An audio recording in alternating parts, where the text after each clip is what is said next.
መናገር የፈለገውን ተናግሯል። ስለዚህ በኔ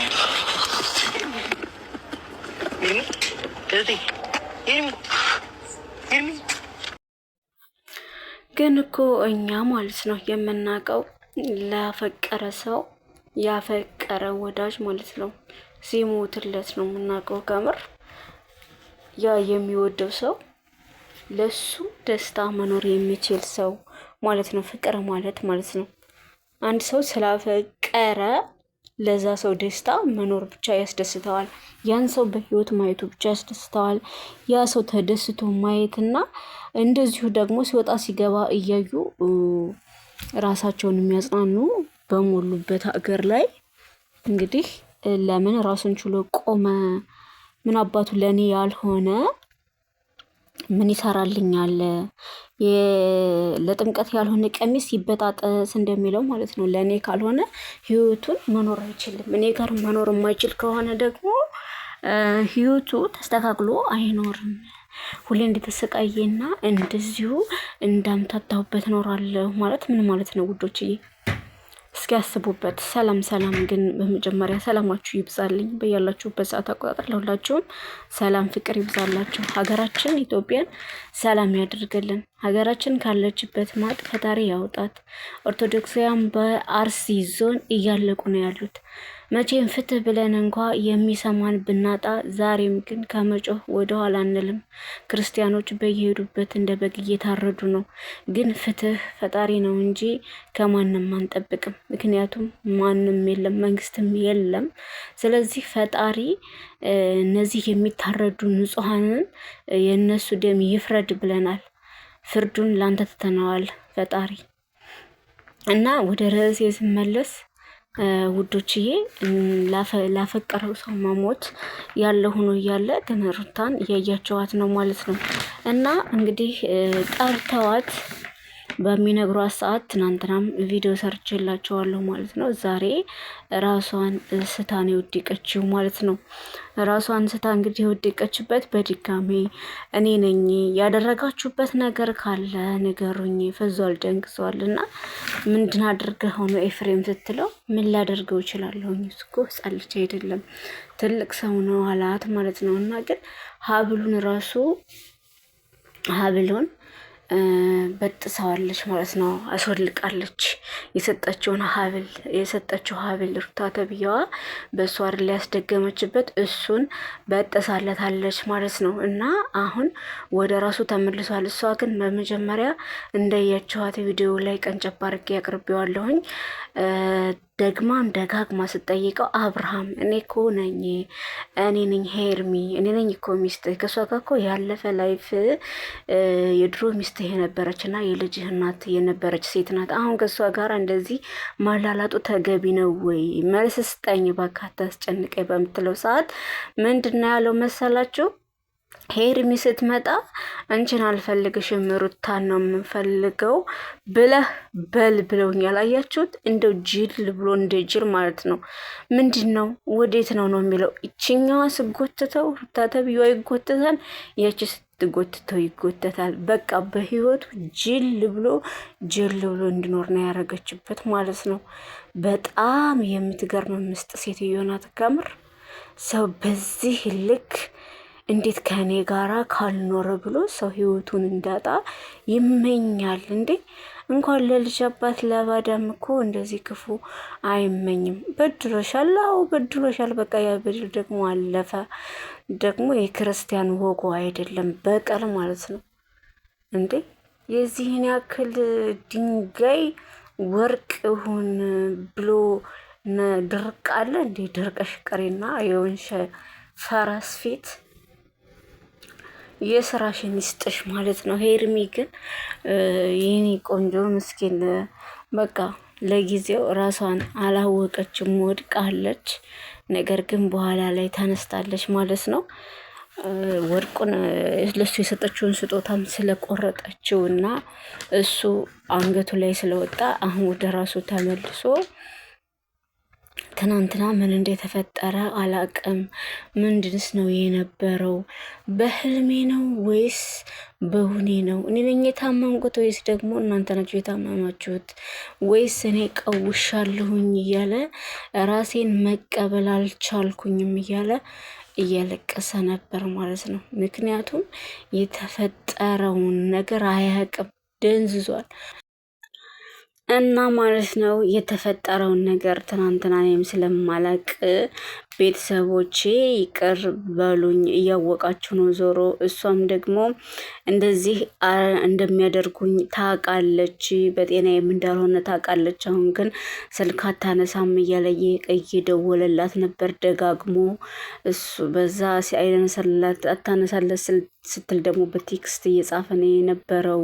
የኔ ፍቅር ናፍቀሽኛል እባክሽ አንዴ ያንሽ ምናምን እያላት ነበረ ማለት ነው። ሲጀመር እሷም ከእይታው ያስታውቃታል ማለት ነው። ለምን ደንዝዞ ቁሞ እንደ ህፃን ልጅ እሷ ስጎትተው ወዲህ ይችኛዋ ስጎትተው ወደ ኤፍሬም ተብዬው ወደዛ ሲጎትተው እንደ ኳስ ነው ሲጫወቱበት የነበረው እንደ ህፃን ልጅ ማለት ነው። ስለዚህ ያፍዛ ድንግዝ ነው ያደረገችበት።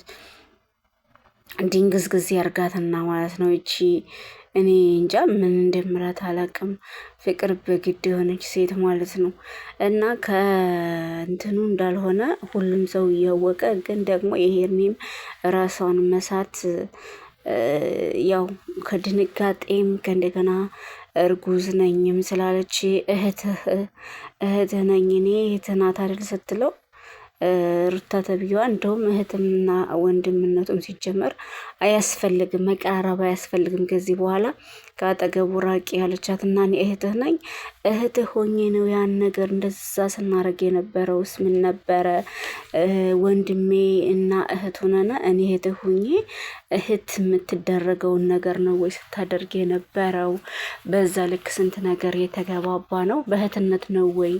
ስለዚህ አሁንም አስተውለህ ሄኝ እኔ ሄርሜላ ነኝ ብትለውም ደግሞ ደጋግማ ግን እሱ ቆሞ ድንዝዝ ብሎ ግራ በተገባ አይን ነው እያያት የነበረው። አሁን ግን ወደ ራሱ ከተመለሰ በኋላ ደግሞ እሷ የተሰማት ስሜት ይኖራል። ይቅርታውን ገና አልተቀበለች ማለት ነው። ግን ይሄ መተት ድግምት የሚባለውም ነገር ለጊዜው ሊሆን ይችላል እንጂ ማለት ነው ከጊዜ በኋላ ወደ ራሱ እንደሚመለስና እሷን እንደሚጠላት የታወቀ ነው፣ ከረከሰ በኋላ ማለት ነው። እና ጎበዝ ሀብሉንም በጥሰዋለች። ጎሽ ደግ ነው ያደረገችው። ለዛም ነው ወደ ራሱ የተመለሰው ማለት ነው። ግን ይህ ሁሉ ሲሆን ወንድምየው እንዲሞት መዳረጉ በጣም ይገርማል። ኤፍሬም ተብዬውን እሱም ከህይወቷ ለማስወጣቱ የራሱን ግን ስህተት አለበት። በተጠራ ቁጥር ብድግ እያለ የሚሄደው ነገር ልጁ ምን ሀገር አልወጣ ያለው ሀገር ቤት ነው። ምን ይዛን ያክል በወር አንድ ጊዜ ካየው ራሱ በቂ ነው። በዚህ ሰዓት ደግሞ ህጻናቱ ስንት አረብ ሀገር እንኳ ስንት ይሆን አይደለ እንደ ያለ ነው በናፍቆት። ታዲያ ምንድን ነው እሱ እዛ ሆኖ በወር አንድ ጊዜ እንዲሁም ደግሞ በወር ከምናምን እስከ 2 ወር ባለው ጊዜ ከእሷ ከራሱ ከሚስቱ ጋር አንድ ቀን ሄዶ ማየት ይችላል እንጂ በየቀኑ በሰው ስበብ እያለ ከዛችም ጋር የመገናኛ ቻንሱን እያሰፋ ነው ያለው። በዛን ጊዜ ነው እንግዲህ እሷም መለስ ቀለስ ሲል ሌላ ነገር እየመሰላት ብቻ አሁንም እሺ ብሎ ወደ እሷ ቢሄድ ልትጎዳው እንጂ ያው ለበቀል እንጂ ጠቅማ አብረው ልትኖር እንዳልሆነ ማናችንም እናውቃለን ማለት ነው። ነገር ግን በዚህ ልክ ደግሞ ሰውና ጅል ሞኝና ጅል እንዲሆን ማድረግ፣ በዛ ላይ እንደዚህ በምታረግ ሰዓት ራስን መሳት አለ፣ ከዛ አእምሮ መበላሸት አለ። ይሄን ለምን አታስብም ነው? ስታስጠላይች ፈረስ ማለት ነው። እሱ እኔ ሳበድኩኝ አለ ማርያምን፣ በቃ አብጄ ነው አለ። እኔ አብጄ ነው እነሱ አብዴው ነው። እኔ ግራ ነው የተጋባኝ ሲላሳዘነኝ ማርያምን። ወንድ ልጅ በዚህን ያክል ፈተና በጣም ይከብዳልኛ። ሴቶች ፈተናዎችን የመፈተንም የማለፍም ችሎታ አለን። ወንዶች ግን እውነት ለማውራት ምንም አይችሉም ማለት ነው። በቃ ሴት ልጅ በጥበብ ሁሉን ነገር ታልፈዋለች። እሱ ግን በጣም አሳዝኖኛል ሲያለቅሱ ሁሉ ማለት ነው። የዚህን ያክል እኔ ነፍስ አላጠፋሁኝ፣ ምን አድርጌ ነው ለእኔ ሁሉ ፈተና ይገባኛል ወይ?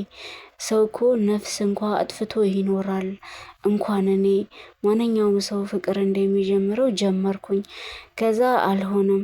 ከዛ ሙድ ደግሞ ከወጣው በኋላ ይሄ ሁሉ ስቃይ በእኔ ምንድን ነው? እኔ አሁን ላይ ሚዲያ ላይ ሁሉም ነገር አይወጣምና ይሄ ነው ብዬ መናገር አልፈልግም፣ ግን በጣም ብዙ ነገር ነው እያለፈብኝ ያለው ብሎ ወንዱ ልጅ እንደ ሴት ሲያለቅስ በጣም ያሳዝናል ማለት ነው። በዚህን ያክል ደረጃ ማንም ሰው ተጣልቶ ሊታረቅ ይችላል ወይ ደግሞ ተለያይቶ ሊቀር ይችላል። ግን ደግሞ ክርስቲያን በዚህን ያህል በቀል አያከርም። ሲጀመር ለክርስቲያን በቀል አይፈቀድም ማለት ነው። በቃ ለበደለ ሰው ይቅር በል ነው የሚባለው እንጂ በዚህን ያክል የከረረ ነገር አንዲት ነገር ይዞ ከልውስ እያደረጉ መኖር ምን ይሉታል ማለት ነው። በእርግጥ ስትወልድ አንዲት ልጅ ስትወልድ ወይም ደግሞ ስታረግዝ የበደላትን ወንድ አትረሳም። አዎ የታወቀ ነው። ሆኖም ግን ደግሞ በዚህ ልክ ህይወትን እንዳጣ ማድረግ ጥሩ አይደለም። እንኳን የወለደልሽን ማለት ነው።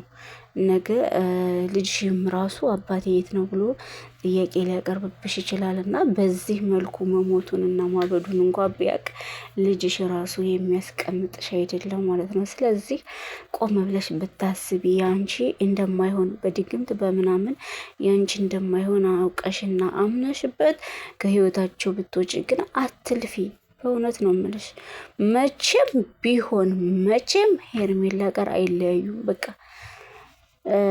ምክንያቱም እሷ ትረዳዋለች። አንቺ ጠንቋያም ድግምታም ሄደሽ ሆን ብለሽ እንደምታረጊው እንደዚህ እንደምታደነዝዥው ስለሚገባት ነገ ይቅርታውን ተቀብላ ስትረጋጋ ይቅርታውን ተቀብላ አብረው እንደሚሆኑ እና ልጃቸውም እንደሚወለድ እንዳትረሽ ማለት ነው።